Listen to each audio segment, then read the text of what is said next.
Hello friends, నమస్తే. BTech విద్యార్థులకు Revanth Reddy good news. ప్రభుత్వ ఇంజనీరింగ్ కాలేజ్ విద్యార్థులకు ప్రముఖ కంపెనీలో ఇంటర్న్షిప్ సదుపాయం కల్పించాలని సీఎం రేవంత్ రెడ్డి అధికారులను ఆదేశించారు. రాష్ట్రంలో నైపుణ్యాభివృద్ధి శక్తి కార్యక్రమాలపై జరిగిన సమీక్షా సమావేశంలో యువత ఉపాధి అవకాశాలపై కీలక నిర్ణయాలు తీసుకున్నారు. చదువు పూర్తి చేసిన వెంటనే ఉద్యోగం లభించేలా విద్యార్థులకు సరికొత్త నైపుణ్యాలు నేర్పించాలని ప్రభుత్వం భావిస్తుంది. రాష్ట్రంలో నైపుణ్యాభివృద్ధిని మరింత వేగవంతం చేయడానికి స్కిల్ యూనివర్సిటీలో అత్యాధునిక రీసెర్చ్ సెంటర్ ఏర్పాటు చేయాలని సీఎం సూచించారు. పరిశ్రమల అవసరాలకు తగినట్లుగా యువతను తీర్చిదిద్దడమే ఈ కేంద్రం ప్రధాన ఉద్దేశం. దీని ద్వారా సరికొత్త సాంకేతిక అంశాలపై పరిశోధన జరిగి విద్యార్థులకు మెరుగైన శిక్షణ అందుతుంది. ప్రభుత్వ ఐటీఐలను అడ్వాన్స్ ట్రైనింగ్ సెంటర్లుగా మార్చి యువతకు ఉపాధి కోర్సులు అందిస్తున్నారు.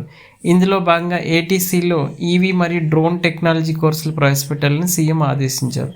మారుతున్న కాలానికి అనుగుణంగా మార్కెట్లో డిమాండ్ ఉన్న కోర్సులను తీసుకురావడం ద్వారా స్థానిక యువతకు ఉపాధి అవకాశాలు పెరుగుతాయి. కాబట్టి ఇది బీటెక్ విద్యార్థులకు రేవంత్ రెడ్డి ఇచ్చిన మంచి గుడ్ న్యూస్ అని చెప్పాలి.